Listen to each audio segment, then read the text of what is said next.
9 cities mentioned in the Quran, 9 different nations, 9 different stories. One was hit by powerful winds for 7 nights and 8 days without stopping. For another, the water that once gave them life became a great disaster.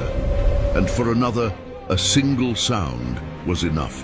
The Quran described their end in just a few words, and they were gone. But they had built great cities, they had written laws, they had built powerful armies, they had collected great wealth. Yet for some, their fall began when they felt the most powerful, and in the end, a huge pit was left behind. That's why the verses of the Quran are not only about the past. Their lessons did not end. And if the Quran tells us about a city, a nation, or how they came to an end, then there is a lesson in their story for us today. You are watching Religious Story TV. If you enjoy Islamic history, mysteries, and stories from the Quran, subscribe to the channel, like the video, and support us in the comments.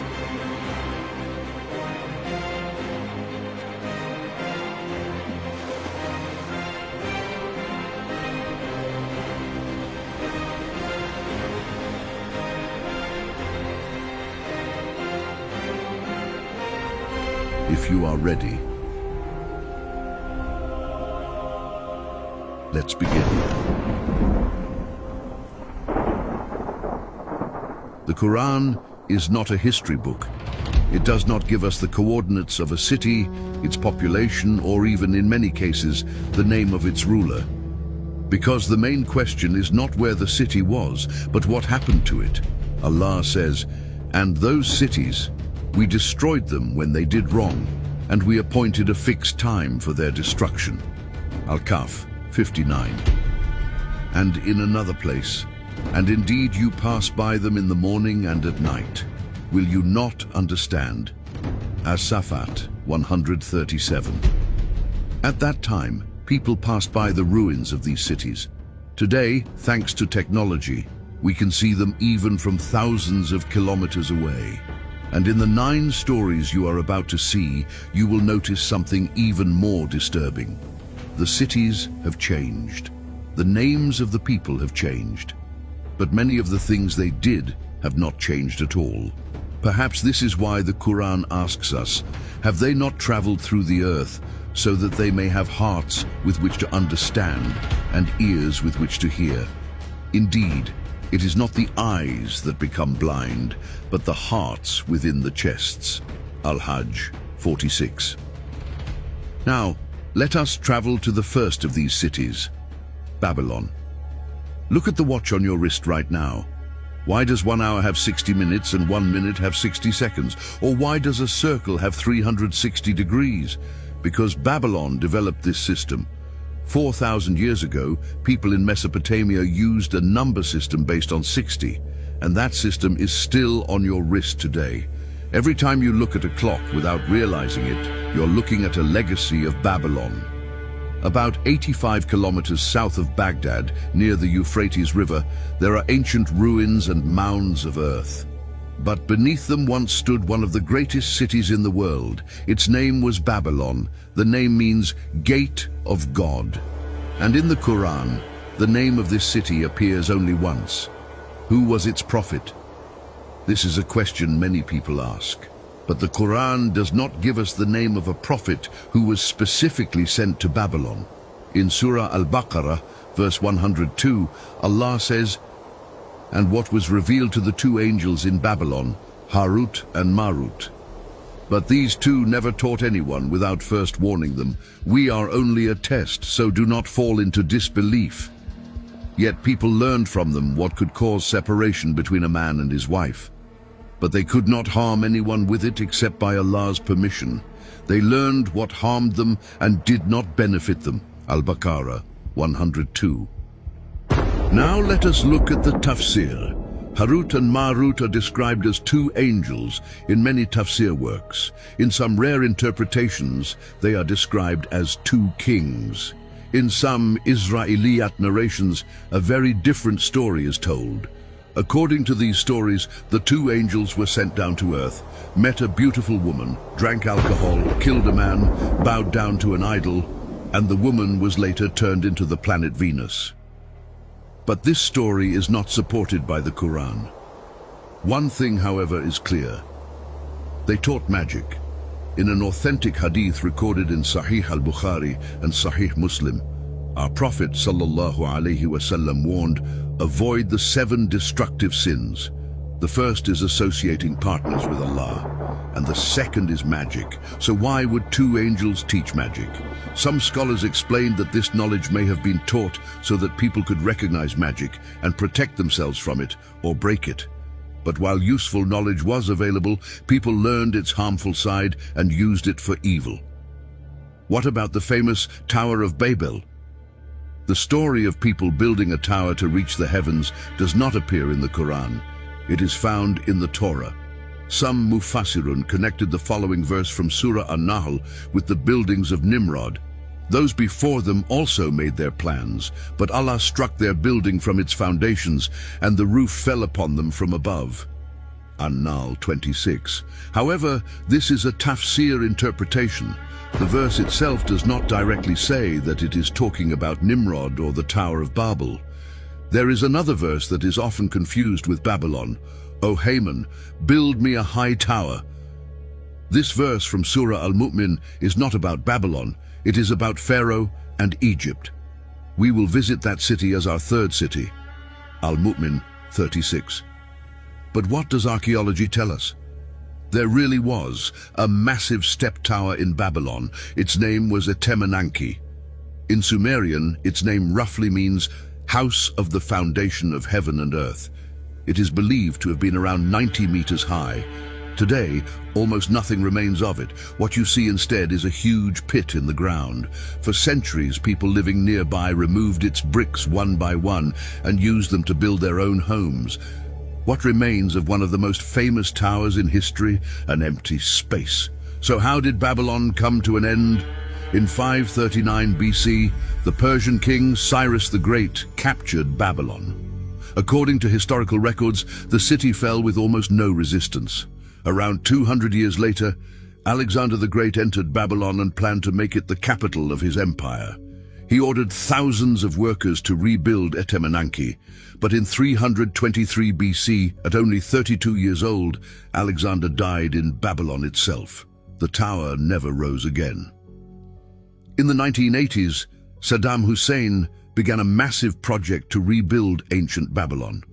New walls were built directly over the ancient foundations, and on some of the new bricks, just as Nebuchadnezzar had done thousands of years earlier, Saddam had his own name written. Many historians saw this as an attempt by Saddam to present himself as the heir of Nebuchadnezzar. The project was never completed. After 2003, part of the ancient site was used as a military base.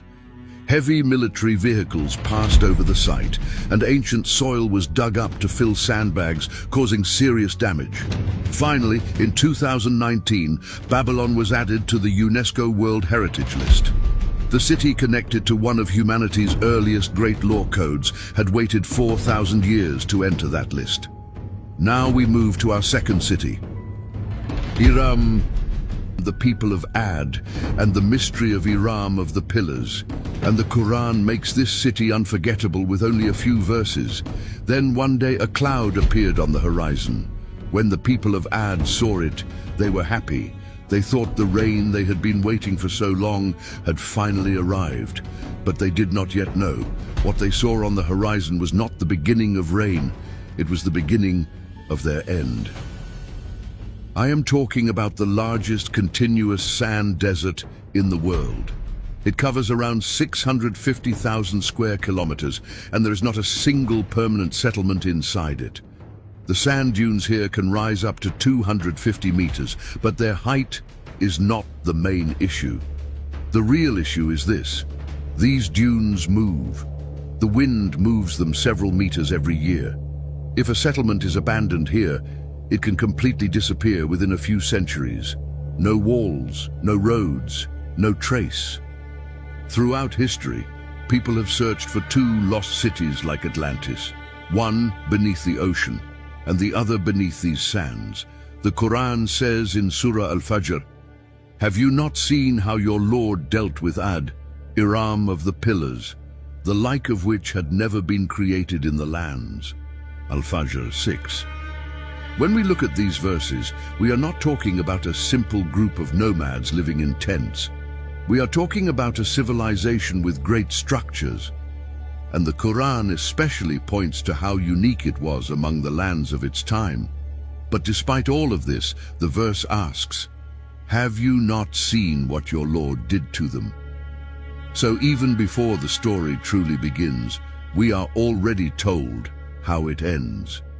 According to the Islamic historical tradition, the people of Ad were among the first great nations to appear after the flood of Nuh alayhi salam.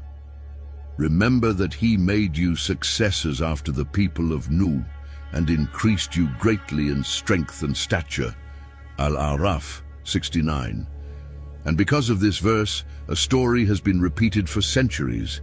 People often say that the people of Ad were giants who were 5 meters, 10 meters, or even taller. This idea has become so popular that you will see it in almost every video about them. In a famous authentic hadith recorded in Sahih al-Bukhari and Sahih Muslim, our Prophet ﷺ tells us that Adam alayhi salam was created 60 cubits tall and that human height continued to decrease after him. So, the general idea that the earliest humans were larger than people today is supported by an authentic narration. But, and this is very important, no authentic hadith gives us an exact height for the people of Ad. Numbers such as 5 meters or 10 meters come from popular stories and later Israeliyat narrations. And now, let me tell you something that very few people know. The most famous legend about Iram tells the story of a man named Abdullah ibn Kilaba. According to the story, while searching for his lost camel in the desert, he discovered a magnificent city filled with gold and jewels. He entered the city, took as much treasure as he could carry, and returned. But the city was never found again. This story has been told for centuries, but some Muslim historians were careful about accepting it as fact. According to the Quran, the people of Ad turned their strength into arrogance instead of gratitude. Surah Fussilat tells us their famous words, "As for Ad, they became arrogant on the earth without right and said, 'Who is stronger than us?'" Fussilat 15. The rest of the verse answers an entire civilization with one question. Did they not realize that Allah, who created them, was stronger than them? The message of Hud alayhi salam was very simple. Worship Allah alone. Leave the idols. Stop oppression. Be grateful for what you have been given. But his people answered, "We truly see you as foolish, and we certainly think you are one of the liars." Al-A'raf 66. The answer of Hud alayhi salam is one of the clearest examples of how a prophet responds. He does not become angry. He does not challenge them with arrogance. He simply says, "O my people, there is no foolishness in me. I am a messenger from the Lord of the worlds. I deliver to you the messages of my Lord, and I am a trustworthy advisor to you." Al-A'raf 67. And now we come to one of the most cinematic scenes in the Quran. First, the rain stopped. Months passed without rain. The wells began to dry, the fields dried up, the animals began to die. The people who once proudly asked, "Who is stronger than us?" were now looking at the sky every morning. Then one day a dark cloud appeared on the horizon. The city celebrated. People called out to one another. Children ran outside. At last, the rain they had been waiting for was coming. The Quran describes that moment. Then, when they saw it as a cloud coming toward their valleys, they said, "This is a cloud bringing us rain. No, it is what you wanted to come quickly, a wind carrying a painful punishment." Al-Ahqaf 24. Then the wind began. Surah Al-Haqqa tells us exactly how long the disaster lasted. It is very rare for the Quran to give such a clear length of time for a punishment. He sent it against them for 7 nights and 8 days without stopping, so that you would have seen the people lying there like hollow trunks of palm trees. Al-Haqqa 7, 7 nights, 8 days, without stopping. Think about that. This was not a disaster that lasted for a few moments. It continued for 8 days, with no one knowing when it would end. According to a hadith recorded in Sahih al-Bukhari and Sahih Muslim, Aisha radiyallahu anha, notice that whenever a strong wind began to blow, the expression on the face of our Prophet sallallahu alaihi wasallam would change. He would become worried and walk back and forth. When Aisha radiyallahu anha asked him why, he explained that he feared it could be a punishment because another people had once seen a cloud and said, "This is a cloud bringing us rain." In other words, whenever a storm came, our Prophet sallallahu alaihi wasallam remembered that scene from Surah Al-Ahqaf. An event from the distant past became fresh again whenever the wind blew in Medina. And in another hadith recorded in Sahih al-Bukhari and Sahih Muslim, our Prophet sallallahu alaihi wasallam said, "I was helped by the Saba wind, and Ad was destroyed by the Dabur wind." Sahih al-Bukhari, al-Istisqa 26. Sabah is a gentle wind from the east, the wind that helped during the Battle of the Trench. Dabur is the wind from the west that destroyed Ad. The same force of nature, 2 completely different results. But is the claim that NASA searched for the lost city true? In the 1980s, American documentary filmmaker and researcher of Arabian history Nicholas Clapp noticed something strange while studying ancient trade routes. Maps based on the work of the ancient geographer Ptolemy showed several routes meeting at one point deep inside the desert. That seemed too important to be an ordinary caravan stop. Roads do not lead to the same place for no reason. Clapp turned to some of the most advanced technology available at the time: remote sensing. Radar imaging techniques, with involvement from NASA's Jet Propulsion Laboratory, were used. Radar can reveal certain features hidden beneath very dry desert surfaces, and the images showed something fascinating: traces of ancient caravan routes beneath the desert, meeting near the same location. Soon, dramatic headlines appeared in the media. NASA was searching for the lost city mentioned in the Quran. In 1991 and 1992, excavations began at Shissa, in the Dhofar region of Oman. The team included American archaeologist Juris Zarins and famous British explorer Ranulph Fiennes. Beneath the sands, they discovered impressive remains: thick walls, a fortified structure, towers, stone foundations, and evidence connected to ancient trade.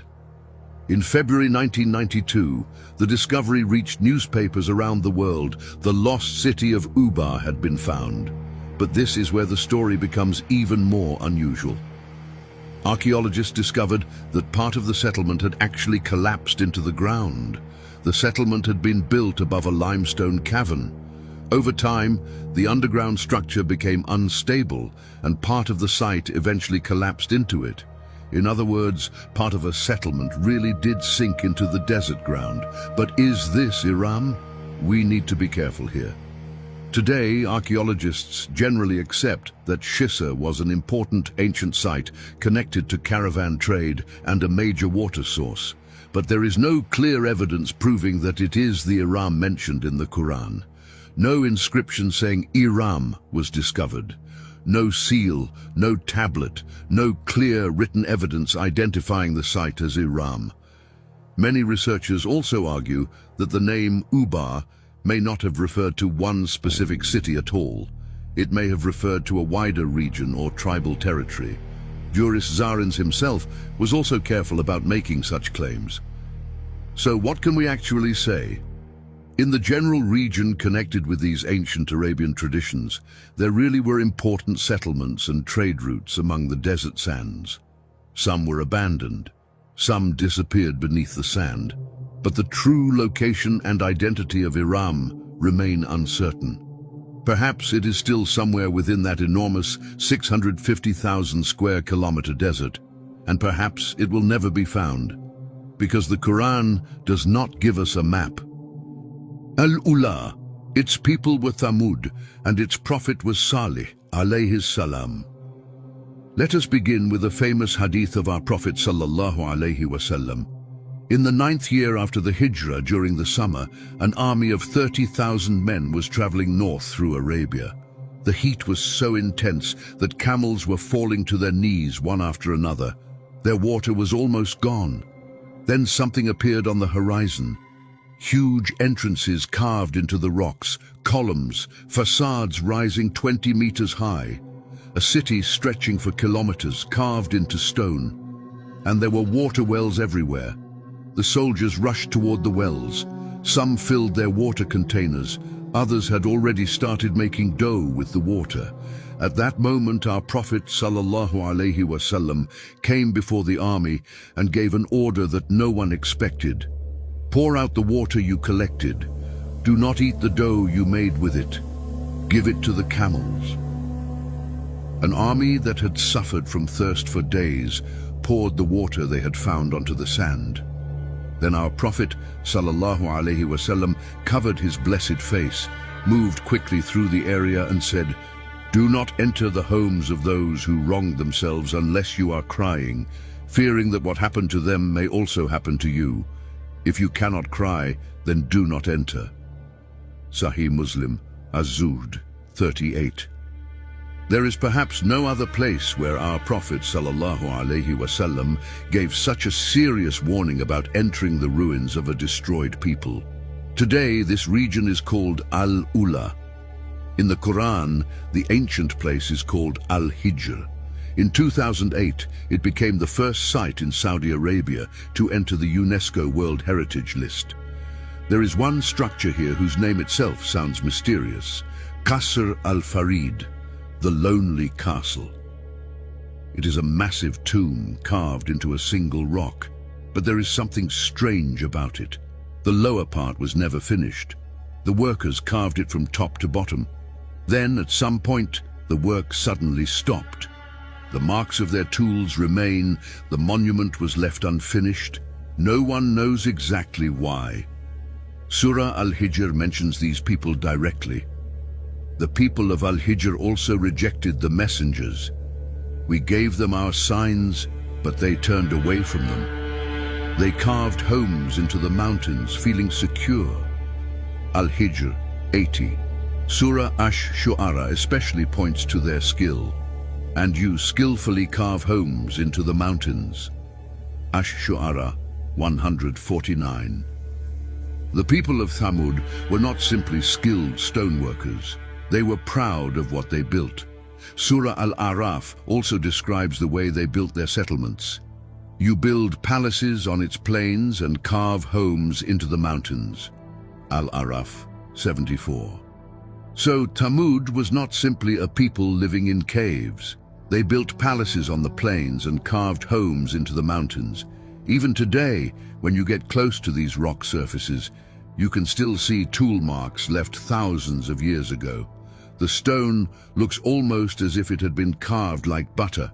Allah sent to them a man from among their own people, Salih alayhi salam. Salih was someone his people knew and respected, and the Quran records a striking sentence. They said to him, "O Salih, before this, you were someone among us in whom we had great hope." Hud 62. They expected great things from him, perhaps leadership, perhaps wealth. But when he brought them a message they did not want to hear, everything changed. The leaders of his people demanded a miracle. According to the tafsir tradition, they made a very specific request. Bring a pregnant she-camel out of this rock. The Quran tells us the warning of Salih, alayhi salam. "O my people, here is Allah's she-camel as a sign for you. Leave her to eat on Allah's earth and do not harm her, or a punishment will soon overtake you." Hud 64. And now we come to one of the most important details of the story. Allah gave them a rule about sharing the water. The water is to be shared between them, each having their own turn to drink. Al-Qamar 28. One day the she-camel would drink. The next day, the people would drink. At first, they followed this rule, but water was extremely valuable in that region, and when drought came, the rebellious people among them secretly gathered together. Surah Ash-Shams describes what happened. When the most wicked among them rose up, the messenger of Allah warned them, "Do not harm Allah's she-camel or prevent her from drinking." But they rejected him and killed her. So their Lord destroyed them for their sin and leveled them completely. Ash-Shams 12-14. After the people killed the she-camel, Salih alayhi salam gave them his final warning. "Enjoy yourselves in your homes for 3 more days. This is a promise that will not be proven false." Hud 65. The Quran does not tell us exactly what they did during those 3 days, but it tells us something important about what made them feel safe. Their homes carved into the mountains. They were inside solid rock. What could possibly reach them there? The Quran describes the destruction of Thamud using different words in different surahs. In Surah Al-Araf, it uses Rajfa, a violent shaking. In Surah Hud and Surah Al-Qamar, it uses Sayha, a terrible blast or cry. And in Surah Fusilat, it uses Saika, a thunderbolt or overwhelming strike. Many Mufassirun explain that these do not necessarily describe separate disasters. They can describe different parts of the same event: a terrifying blast, a violent shaking of the earth, and a devastating strike. Surah Al-Qamar describes the result. "Indeed, we sent against them a single mighty blast, and they became like dry plants crushed by the builder of an animal pen." Al-Qamar 31. And now we come to the most controversial part of this story. In recent years, the Al-Ula region has become one of Saudi Arabia's largest tourism and cultural projects. A special royal commission was created for the region. In the middle of the desert, a huge mirrored concert hall was built. It became known as the world's largest mirrored building and received a Guinness World Record. A massive mirrored structure reflecting the surrounding desert and rocks. International musicians, concerts, light shows, festivals, luxury camps, and this has created a serious debate in the Muslim world. One side says, this is an important historical site. It should be protected, studied and shown to people so they can learn from its history. The other side asks, how can concerts and celebrations be held in a place where our Prophet ﷺ warned people not to enter without crying and taking a lesson from what happened there? The general understanding found in classical Islamic sources is that passing through the lands of destroyed nations is not completely forbidden, but a person should enter with fear of Allah, reflection, and a heart that takes the warning seriously. In other words, the warning is not simply about entering the place. It is about entering it carelessly, without reflection. Saba, eastern Yemen, Marib. Here, on both sides of a dry valley, massive stone blocks still stand. Cut stone water gates, water channels, signs of ancient engineering. These are the remains of a dam built around 2,800 years ago. And that dam supplied water to an artificial oasis of around 9,600 hectares in the middle of the desert. That is an agricultural area the size of thousands of football fields. The Quran uses a special description for this land. Indeed, there was a sign for the people of Saba in their homeland, 2 gardens, one on the right and one on the left. Eat from the provision of your Lord and be grateful to him. A good land and a forgiving Lord.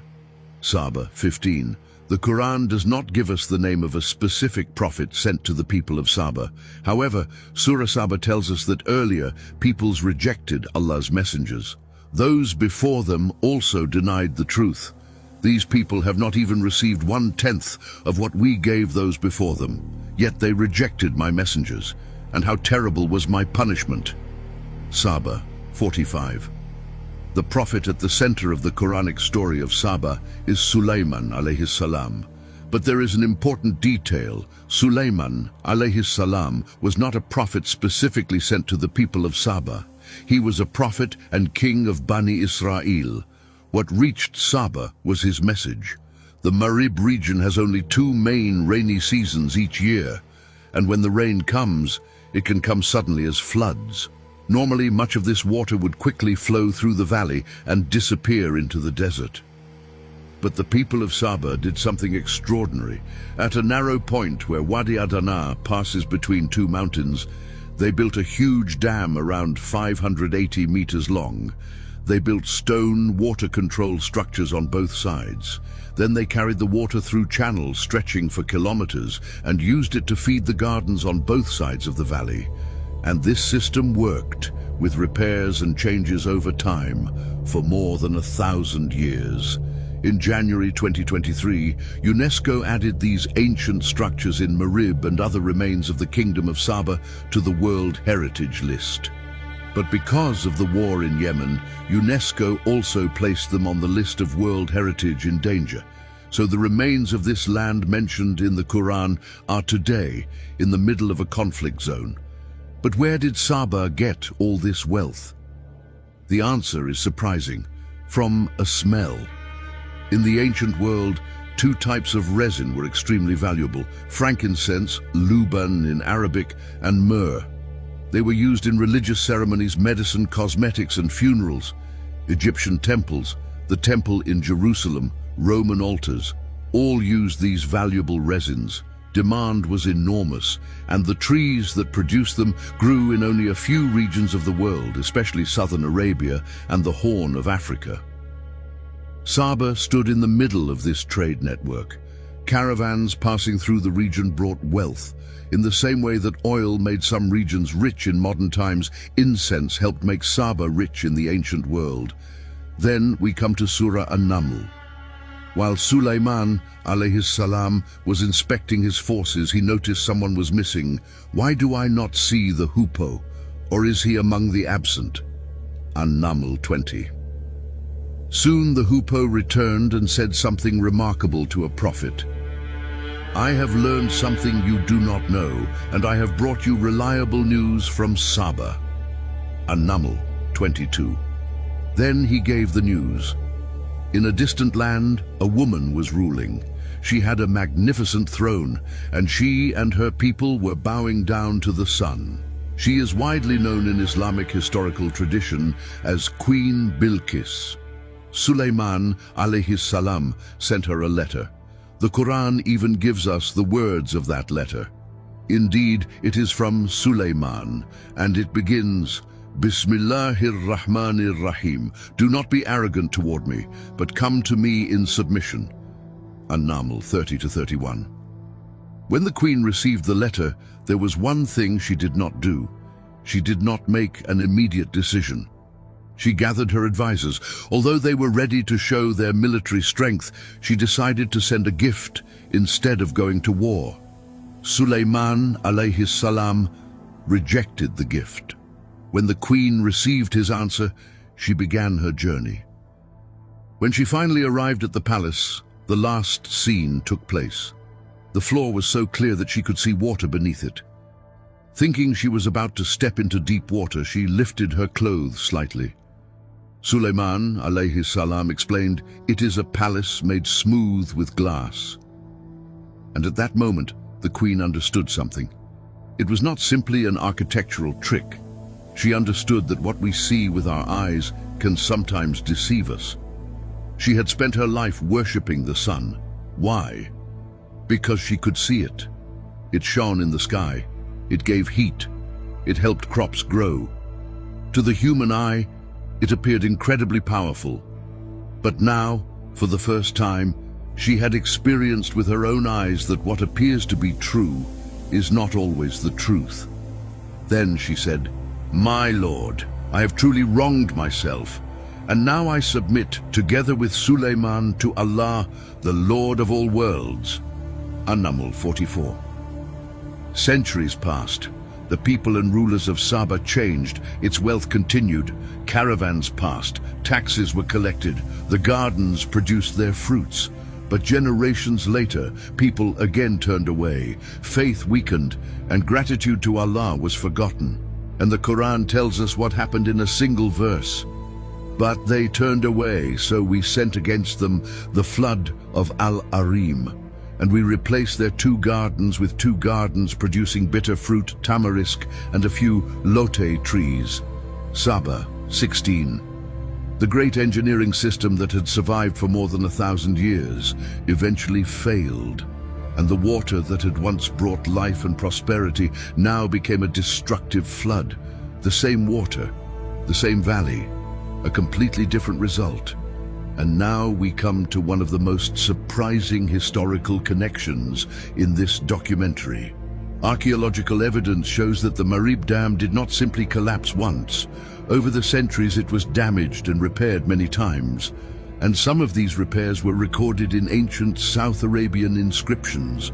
One of these is among the longest known ancient South Arabian inscriptions.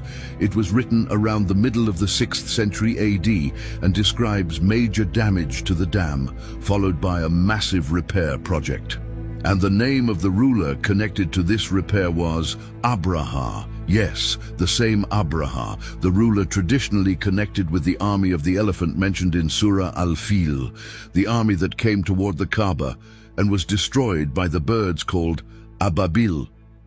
So 2 different stories connected with the Quran, the Marib Dam and the event of the elephant, come remarkably close together in the history of 6th century Arabia. The final major collapse of the dam is traditionally placed in the second half of the 6th century AD. In other words, very close to the time when our Prophet ﷺ was born. And here comes the real surprise. The Quran describes what happened to the people of Saba in one short sentence. And in Arabic, that sentence contains a powerful irony. So we made them stories and scattered them completely. Saba 19. The word used is ahadith, meaning stories or things people talk about. A land that had once been one of the richest kingdoms of Arabia became something people simply told stories about. But the story does not end there. After the decline of Saba and the great migrations from Yemen, groups from southern Arabia spread into different parts of the Arabian Peninsula. According to Islamic historical tradition, one of these great tribal groups was Azd. 2 branches connected with Azd eventually settled farther north in Yathrib, the city we now know as Medina. Their names were Aus and Khazraj. Now think about this. Generations later, when our Prophet ﷺ made the hijrah from Makkah, the people who opened their doors to him shared their homes and wealth and became known in history as the Ansar, included the descendants of these southern Arabian tribes. Their ancestors had left a homeland whose old order had fallen apart. But generations later, their descendants were in exactly the right place at one of the most important moments in Islamic history. Saba was scattered, but from those migrations came people who would later stand beside our Prophet ﷺ.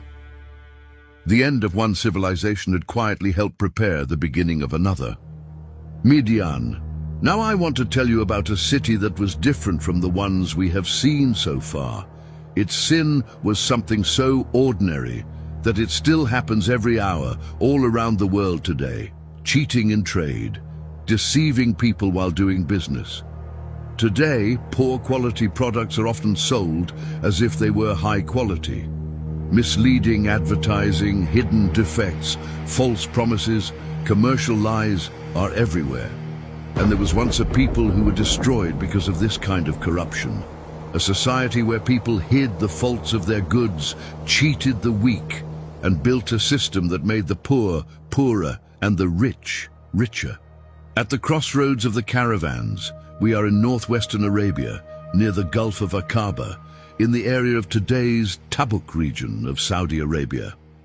When you look at this land today, you mostly see rocky mountains and empty valleys. But 3,000 to 4,000 years ago, this region stood at one of the busiest crossroads of the ancient world. Caravans coming from Egypt, trade routes going towards Syria, merchants arriving from deep inside Arabia. They all passed through this region, collected water, traded goods, and continued their journeys. The Quran calls this region Madian. Allah sent Shuaib alayhi salam to its people. In Islamic tradition, he is sometimes called Khatib al-Anbiya, the speaker of the prophets, because of the powerful speeches he gives to his people in the Quran. But there is an important note. This title comes from the tafsir tradition. It is not established through an authentic hadith. And the message of Shuaib alayhi salam begins in a way that is different from many other prophetic stories. Of course, he called his people to Tawheed, but the Quran also gives special attention to another part of his message.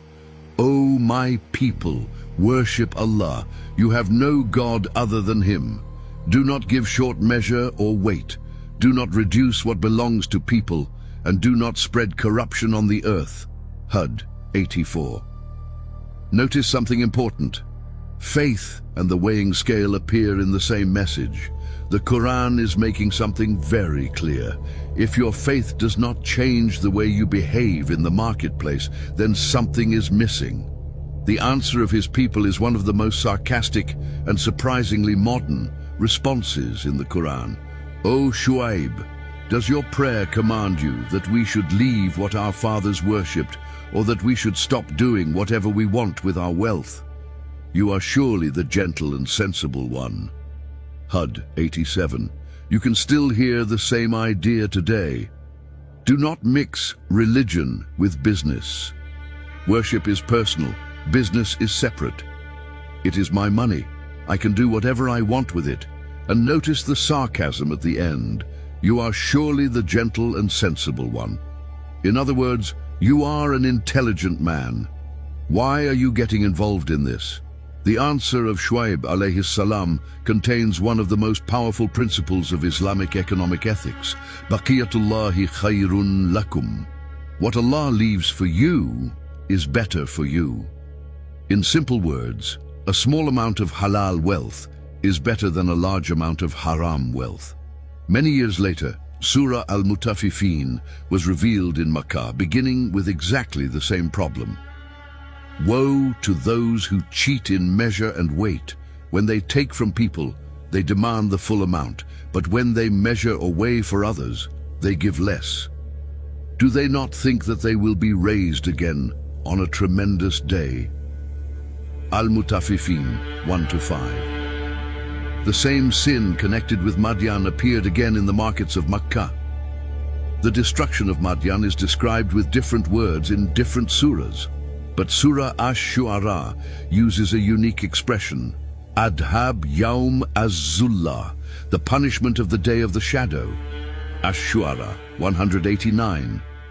Many Mufassirun explained it like this. First came unbearable heat. The houses became like ovens. People went outside looking for shade. Water did not cool them. Walls gave them no relief. Then a great cloud appeared in the sky. The people gathered beneath it, hoping for coolness. And the punishment came from the very shadow they had trusted. The Quran does not give us every physical detail of what happened. It simply tells us the result. They were left fallen in their homes. Al-Araf 91. Madian appears again in the Quran, but this time not as the land of a destroyed people. This time it becomes a place of refuge. According to Surah Al-Qasas, when Musa alayhi salam escaped from Egypt, he went to Madian. At a well, he found 2 women waiting with their sheep. He helped them water their animals. Then he went into the shade and made one of the most moving du'as in the Quran. Rabbi inni lima anzalta ilayya min khairin faqir. My Lord, I am truly in need of whatever good you send down to me. Al-Qasas 24. He does not even say exactly what he wants. He simply says, I am in need. Then an elderly man invited him to his home and later offered one of his daughters to Musa alayhi salam in me. Then an elderly man invited him to his home and later offered one of his daughters to Musa alayhi salam in marriage. And here we need to correct a very common story. Many people say that this elderly man was Shuaib, alayhi salam. The Quran does not say this. The Quran only describes him as an elderly man and does not give his name. This identification comes from tafsir tradition, and even the Mufassirun disagreed about it. Some scholars argued that Shuaib alayhi salam lived long before Musa alayhi salam, and that this man may instead have been one of his descendants. So, what is there today? Many researchers place ancient Madian east of the Gulf of Aqaba, around Al-Bad, in today's Tabuk region of Saudi Arabia. There are rock-cut structures in the area that local tradition calls Maga'ir Shuaib, the caves of Shuaib. There are also water sources traditionally known as Uyun Musa, the springs of Musa. And today, the wider Tabuk region is also home to one of the largest and most ambitious development projects in the world. A new metropolis and major economic zone is being built in the desert with a budget of hundreds of billions of dollars. So, in a region connected with a people warned about cheating in trade, one of the largest commercial and urban projects in modern history is now being built. This is not a judgment, it is simply an observation. And the warning of Shuaib alayhi salam still hangs in the air. When wealth comes, what happens to the scale? Sodom/the region of Lut. The lowest point on the Earth's land surface is around 430 meters below sea level. It is called the Dead Sea, and it truly deserves its name. Its water is around 10 times saltier than the ocean. Fish cannot live in it. Seaweed cannot live in it. Almost no vegetation grows along much of its shoreline. One river flows into it, the Jordan River, but no river flows out. The water simply evaporates and leaves the salt behind. This is one of those rare places where the geography itself seems to tell a story. And near its shore stands a massive white mountain. Its name is Mount Sodom. It stretches for around 11 kilometers and is made mostly of rock salt. This is not an ordinary mountain of soil and stone. It is largely salt. Inside it are natural salt caves stretching for kilometers. A mapping project completed in 2019 found that one of these cave systems was more than 10 kilometers long, making it the longest known salt cave in the world. But this place was not always like this. Now let us travel back around 4,000 years. At that time, the plains around the northern and southern Dead Sea were very different from what we see today. There were fresh water sources, fertile agricultural lands, date palm gardens, and more importantly, this region stood along important trade routes connecting Egypt with Mesopotamia. In other words, this was once a rich and important region of the ancient world. When the Quran speaks about these people, it uses the expression al-Mutafikat. It means the overturned cities. At-Tawbah 70, An-Najm 53. Notice that it is plural, not one city, cities. According to the Quran, Allah sent Lut alayhi salam to these people. Lut alayhi salam was from the family of Ibrahim alayhi salam and was among those who believed in him. Surah Al-Ankabut clearly says, and Lut believed in him.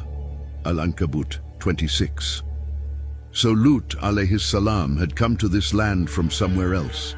This detail is important because his people would repeatedly treat him and his family as outsiders.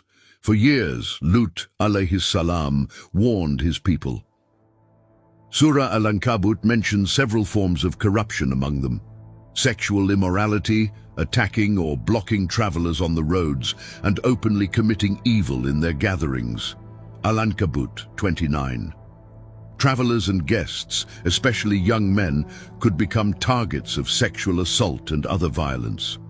Lut alayhi salam continued to warn them, but the only answer of his people was, expel the family of Lut from your city. They are people who want to remain pure. An-Naml 56. Their society had reached a point where purity was treated like a crime. Modesty became something strange, and righteousness became something to laugh at.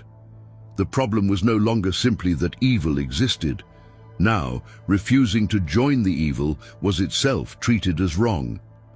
According to the Quran, several angels came to the home of Lut alayhis salam in human form as guests. Surah Hud describes how Lut alayhis salam reacted when he saw them. When our messengers came to Lut, he was distressed for them and felt deeply troubled and said, "This is a difficult day." Hud 77. Because he knew what the people of his city might do. And soon the people gathered outside his house.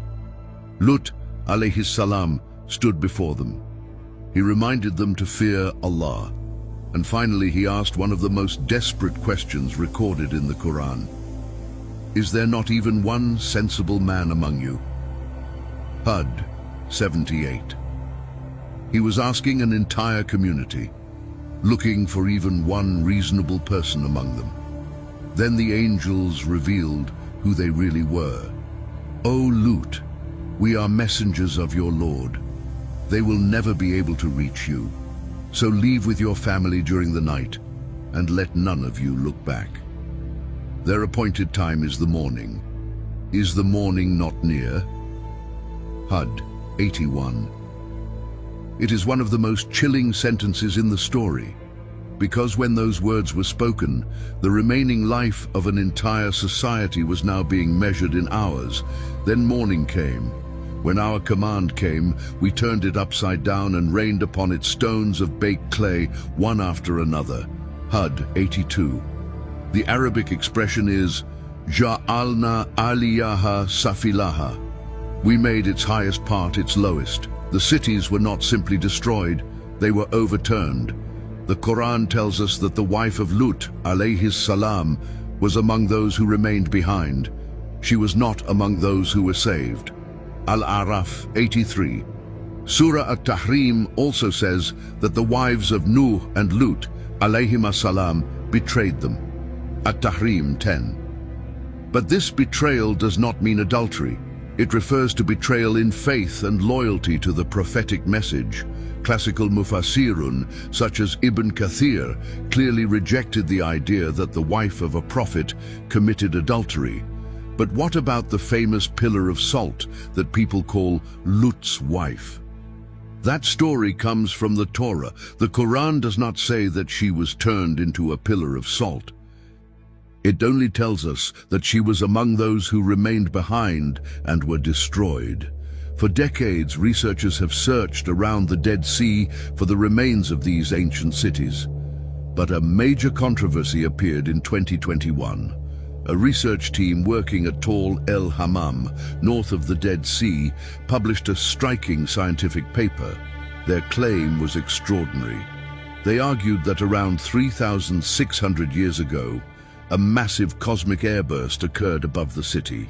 They proposed that the explosion was even more powerful than the 1908 Tunguska event.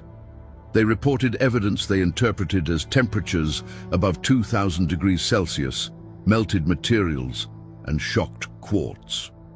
The researchers also suggested that the memory of such a disaster could possibly have contributed to the later Sodom tradition found in sacred texts. The story spread around the world. Hundreds of newspapers reported it. But for us, the main lesson is different. We do not need sensational scientific claims to prove an event described in the Quran. A scientific theory may be supported today and challenged tomorrow. That is why, on this channel, we do not use titles such as "Science has proven the Quran," because scientific interpretations can change as new evidence appears. And one final detail. Today, the level of the Dead Sea continues to fall rapidly, roughly around a meter in many recent years. And as the shoreline moves back, thousands of sinkholes have appeared. The ground can suddenly collapse. Roads can be swallowed. Buildings have been abandoned. So the land associated with ancient stories of destruction and overturning is, even today, still physically collapsing. Al-Ukhdud. Now we are going to a place that is different from every other city on our list. Here, it was not the oppressors who were destroyed. Here, the believers were killed. And the Quran begins their story with these powerful words. Destroyed were the people of the trench, the fire filled with fuel when they sat around it, watching what they were doing to the believers. They took revenge on them only because they believed in Allah, the Almighty, the one worthy of all praise. Al-Buruj 4-8. Today, the place most famously connected with this story is in southern Arabia, in the region of Najran. Around 1,500 years ago, this land witnessed a terrible persecution that has long been connected with one of the most powerful stories in the Quran. The Quran calls them Ashab al-Ukhdud, the people of the trench. And a famous long hadith narrated by Suhaib ar-Rumi in Sahih Muslim tells the story of a king, a boy, a magician, and a monk. Our Prophet ﷺ told the following story. Long ago, there was a king. The king had a magician who worked for him. When the magician became old, he said to the king, "I have become old. Send me a young boy so that I can teach him magic." So the king sent him a boy. Every day the boy went to learn from the magician, but on the road there was a monk. One day the boy sat with the monk and listened to him.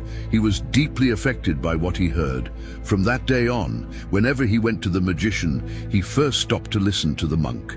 The boy's life was now divided between two paths. On one side was the king's magician. On the other was a monk who believed in Allah. But the boy still did not know with certainty which path was the truth, until one day he found a large animal blocking the road. The boy picked up a stone and prayed, "O Allah, if the way of the monk is more beloved to you than the way of the magician, kill this animal so that the people can continue on their way." Then he threw the stone. The animal died. Now the boy understood where the truth was. Over time, by the permission of Allah, the boy became a reason for people to be healed from illnesses. He prayed for the blind and for people suffering from skin diseases, and Allah gave them healing. Eventually, the news reached a man close to the king. The man brought many gifts to the boy and said, "If you heal me, all of these will be yours." But the boy answered, "I do not heal anyone. Allah is the one who heals. If you believe in Allah, I will pray to him and he will heal you." The man believed, and Allah healed him. Later, when the man returned to the king was surprised. "Who gave you your sight back?" The man answered, "My Lord." The king asked, "Do you have a Lord other than me?"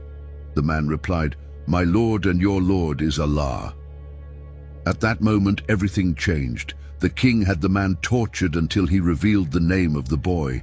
Then the boy was tortured until the king learned about the monk. The monk was brought before the king and ordered to leave his religion. He refused. According to the hadith, the king had him killed. Then the believing man from the king's court was also killed. Now it was the boy's turn. The king told his soldiers, "Take him to the top of a mountain. If he leaves his religion, let him go. If he refuses, throw him down." At the top of the mountain, the boy prayed, "Allahumma ikfinihim bima shita." "O Allah, save me from them in whatever way you wish." The mountain shook. The king's men fell, but the boy survived. And instead of running away, he returned to the king. The king asked in shock, "What happened to my men?" The boy answered, "Allah saved me from them." This time the king sent him out on a ship. He ordered his men to take the boy into the middle of the sea. If he refused to leave his religion, they were to throw him into the water. Again the boy prayed, "Allahumma ikfinihim bima shita." "O Allah, save me from them in whatever way you wish." The ship overturned. The king's men drowned, but the boy survived again. And once again, he returned to the king. By now, the king did not know how to kill him. Then the boy said something completely unexpected. You will not be able to kill me unless you do what I tell you." The king asked, "What must I do?" The boy said, "Gather the people in one place, tie me to a tree, then take an arrow from my quiver, put it in the bow and say, 'Bismillahi Rabbil Ghulam,' in the name of Allah, the Lord of this boy. Then shoot me. Only then will you be able to kill me." The king agreed. The people were gathered. The boy was tied to a tree. The king took an arrow, and in front of everyone he said, "Bismillahi Rabbil Ghulam," in the name of Allah, the Lord of this boy. Then he fired. The arrow struck the boy, and the boy died. The king had finally achieved what he wanted, but he had made one terrible mistake. The entire crowd had heard the king himself declare that Allah was the Lord of the boy. The people began to say together, "We believe in the Lord of the boy. We believe in the Lord of the boy." The king's men came to him and said, "What you feared has happened. The people have believed." Then the king gave an even more terrible order. He ordered long trenches to be dug along the roads. Huge fires were lit inside them. Then he commanded, "Whoever refuses to leave this religion, throw them into the fire." One by one, the believers were thrown into the flames. Finally, a woman came carrying her small child. When she saw the fire, she hesitated for a moment. Then, according to the hadith told by our Prophet ﷺ, her child spoke, "My mother, be patient. You are upon the truth." And this is how the famous story of the boy, the king, the magician, and the monk in Sahih Muslim comes to an end. But did all of this really happen in Najran? Here, we need to be careful. Neither the Quran nor the text of this hadith names Najran. However, in historical tradition, Najran became one of the places most strongly connected with Ashab al-Ukhdud. Around 523 AD, the Himyarite ruler Du Nuwas carried out a major persecution against Christians in Najran. Historical sources describe people being killed because they refused to abandon their faith, and some accounts also describe killings connected with fire. Because of this, the persecution at Najran has been connected with Ashab al-Ukhdud for centuries. And there is one more remarkable part of this story. Around a century later, after our Prophet ﷺ established the Muslim community in Medina, a delegation came from Najran. They were Christians. Among them were religious leaders, scholars, and important members of their community. And our Prophet ﷺ received them in Al-Masjid an-Nabawi. According to historical reports, they were allowed to perform their own prayers there. A long theological discussion followed. Then the verse of Mubahala in Surah Ali Imran was revealed. "Come, let us call our children and your children, our women and your women, ourselves and yourselves. Then let us sincerely pray and ask that the curse of Allah be upon the liars." Ali Imran 61. The Najran delegation did not accept the Mubahala. Instead, they chose to make an agreement. They would pay an agreed tribute and continue living according to their religion under the agreement. And the agreement was made. Think about that. People coming from a land remembered for trenches of fire and religious persecution arrived around a century later in Medina as the guests of a prophet. In 2024, a visitor center was also opened at the archaeological area as Najran continued developing its cultural tourism. And around 130 kilometers north of Najran, there is something even larger, the Hema Cultural Area. In 2021, it was added to the UNESCO World Heritage List. It contains one of the world's great collections of rock art and inscriptions, preserving thousands of years of human history. There are tens of thousands of inscriptions and rock carvings. They include writing in several ancient scripts and languages, including Musnad, Thamudic, Nabatean, Greek, and early Arabic. It is almost like a massive library. written directly onto the rocks and left under the open sky. And the ancient wells of Hima have something even more remarkable about them. After more than 3,000 years, they still provide fresh water. Memphis/Egypt. The word Egypt appears 4 times in the Quran, twice in Surah Yusuf, once in Surah Yunus, and once in Surah Az-Zukhruf. And Musa, alayhi salam, is the most frequently mentioned prophet in the Quran. His name appears more than 130 times. So one of the Quran's greatest and longest stories takes place in Egypt. In some tafsir and historical traditions, Memphis is connected with the Egypt of Musa, alayhi salam. Today, its ruins are south of Cairo, near the village of Mitrahina. Memphis was the first great capital of a united ancient Egypt. Its history goes back almost 5,000 years. At the center of the city stood the massive temple of the god Ptah. Around it were palaces, storage buildings, workshops and ports.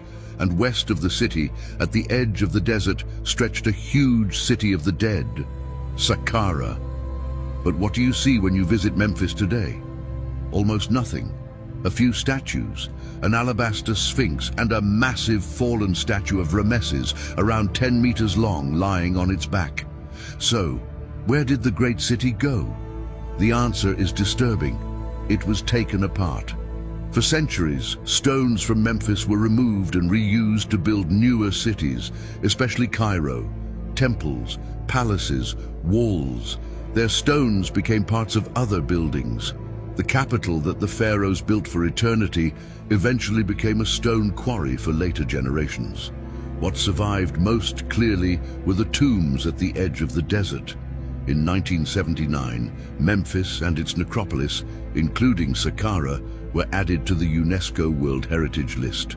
So what remained of the great city was not mainly what the living had built for themselves, but what they had built for the dead. The story of Egypt in the Quran does not begin with Musa alayhi salam. Many years earlier, a boy who had been thrown into a well was brought here and sold. And the Quran records the words of the Egyptian who bought him, "Take good care of him, perhaps he may benefit us, or we may adopt him as a son." Yusuf 21. That boy would later spend years in prison, and eventually he would help manage the economy of the country.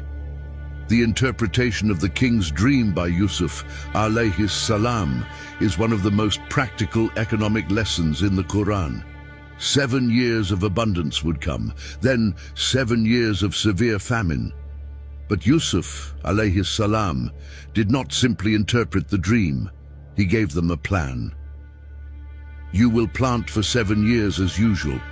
Whatever you harvest, leave it in its ears, except for a little that you eat. Yusuf 47. In other words, preserve the grain in its ears so it can be stored for the difficult years ahead. Then Yusuf alayhi salam made his famous request, "Put me in charge of the storehouses of the land. Indeed, I am a trustworthy guardian and knowledgeable." Yusuf 55. The Quran gives us an important principle here. For a person to be trusted with great responsibility, 2 things matter: trustworthiness and ability. Honesty alone is not enough. Skill alone is not enough. And when the famine finally came, among the people who traveled to Egypt looking for food were his own brothers.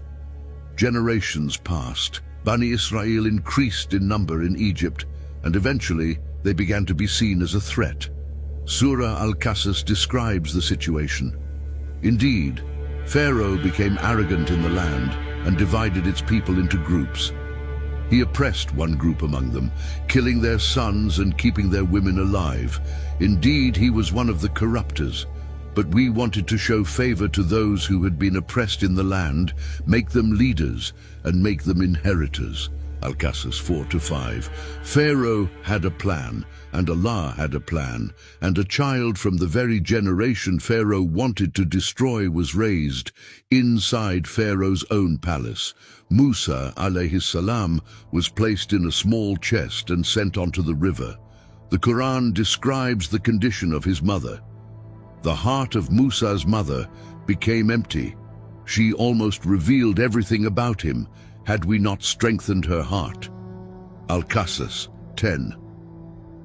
The chest was found near Pharaoh's household, and Pharaoh's wife, whose name is not given in the Quran but who is known in Islamic tradition as Asiya, said, "A joy to the eye for me and for you. Do not kill him. Perhaps he may benefit us, or we may adopt him as a son." Al-Qasas 9. Notice something remarkable. This sentence is almost the same as the sentence spoken years earlier about Yusuf alayhis salam. The Quran uses a very similar pattern twice. Twice, a foreign child enters the Egyptian world. Twice, someone says, "Perhaps he may benefit us." And twice, that child changes the future of the country. Musa alayhis salam grew up. During a fight, he accidentally caused the death of a man, and he fled Egypt for Madian. He spent years there, he married, he worked as a shepherd. And one night near Mount Tur, he saw a fire. That night changed his life. When Musa alayhis salam returned to Egypt, his brother Harun alayhis salam was with him. Allah gave them this command: "Speak to him gently. Perhaps he may take warning or become fearful." Taha 44. This verse is especially powerful because the person they were being sent to was Pharaoh, a tyrant, a man who claimed divine authority, a ruler who ordered the killing of children, and yet the command was, "Speak gently." Surah Al-Isra tells us the number of clear signs given to Musa alayhis salam. Indeed, we gave Musa 9 clear signs. Al-Isra 101. Surah Al-Araf mentions some of them: the flood, locusts, lice or other pests, frogs and blood. Al-Araf 133. And Pharaoh responded in the way tyrants often respond when their power is challenged. Pharaoh said, "O chiefs, I know of no God for you other than myself. O Haman, bake bricks of clay for me and build me a high tower so that perhaps I may look at the God of Musa. But I truly think he is one of the liars." Al-Qasas 38. You already know how the story ends, but pay attention to the final words recorded in the Quran. Surah Yunus tells us, when he was about to drown, he said, "I believe that there is no God except the one in whom Bani Israel believe, and I am now one of those who submit." Then came the answer. "Now, when you had disobeyed before and were one of the corruptors?" And then, "Today we will preserve your body so that you may become a sign for those who come after you. Yet many people are truly unaware of our signs." Yunus 90-92. Pharaoh declared his belief at the final moment, but it was not accepted, because according to the Quran, faith has a time. Once death has become certain and a person is already facing it, belief is no longer the same kind of choice. And then there is that extraordinary sentence, "Today we will preserve your body." This verse has led to many modern claims about Egyptian mummies. One popular claim connects a body displayed in the British Museum in London with Pharaoh. However, the famous naturally preserved body often connected with this claim is actually from prehistoric Egypt, long before the age of the pharaohs. So it cannot simply be identified as the Pharaoh of Musa alayhis salam. There is another important fact. In 2021, 22 royal Egyptian mummies were moved from the Egyptian Museum in Cairo to the National Museum of Egyptian Civilization, or NMEC. They were transported through Cairo in a spectacular ceremony called the Pharaoh's Golden Parade. Among them were some of the most famous rulers of ancient Egypt. But exactly which pharaoh lived during the time of Musa alayhis salam remains debated. So we should not point to a particular mummy and say with certainty, this is the pharaoh mentioned in the Quran. Allahu A'lam, Allah knows best. Nineveh. And now we come to the most special city in this documentary, because among all the cities in the Quran that faced destruction, only one was saved. Only one turned back before it was too late. And the Quran tells us this with a remarkable exception. If only there had been a city that believed and benefited from its faith. Except the people of Yunus. When they believed, we removed from them the punishment of disgrace in this worldly life and allowed them to enjoy life for a time. Yunus 98. Listen to that verse once again. The Quran looks at the stories of destroyed nations and gives us one exception. Illa Qawma Yunus. Except the people of Yunus, one exception, and that exception was this city, northern Iraq, modern-day Mosul. On the eastern side of the Tigris River stand two great mounds, Kuyunjik and Nabi Yunus. Beneath these mounds lie the remains of a city that became one of the greatest cities in the world in the 7th century BC. Its name was Nineveh, the capital of the Assyrian Empire. During the reign of King Sennacherib, Nineveh was transformed into an extraordinary city. Around 12 kilometers of massive walls, 15 monumental gates, long canals and stone aqueducts carrying water into the city, and an enormous royal complex that Sennacherib called his palace without rival. Nineveh was also home to one of the most important libraries in human history, the Library of Ashurbanipal. Tens of thousands of cuneiform tablets were discovered there, and among them were copies of one of the oldest known epics in the world, the Epic of Gilgamesh. So Nineveh was not an ignorant city. It was the center of an empire that read, wrote, recorded, and preserved knowledge. And this same Assyrian world also recorded the name of Thamud, which we mentioned earlier in this documentary. The name appears in Assyrian records connected with King Sargon II, so even the name of Thamud reached us through the archives of this empire. But the Assyrians were also known as brutal warriors. Their own inscriptions and stone reliefs proudly described what they did to their enemies. Cities were burned, people were deported, and punishments against those who resisted were carved into stone. It was to such a people that Yunus alayhis salam was sent. The Quran tells the story of Yunus alayhis salam in several surahs, and it is one of the most human stories in the Quran. Surah As-Safat says, "Indeed, Yunus was certainly one of the messengers when he fled to the fully loaded ship." As-Safat 139 to 140. The Quran does not hide what happened. Yunus alayhis salam had called his people for a long time. They refused to believe. Then, before receiving final permission from Allah, he left them. He boarded a ship. A storm came. The ship was in danger. Lots were drawn. Then he drew lots and became one of those who lost. Then the great fish swallowed him while he was blameworthy. As-Safat 141 to 142. And then comes one of the most famous du'as in the Quran. From within the darkness, Yunus alayhis salam called out, "La ilaha illa anta subhanaka inni kuntu minaz zalimin." There is no God except you. Glory be to you. Indeed, I was among the wrongdoers. Al-Anbiya 87. Notice something remarkable about this dua. There is no direct request in it. He does not say, "Take me out." He does not say, "Save me."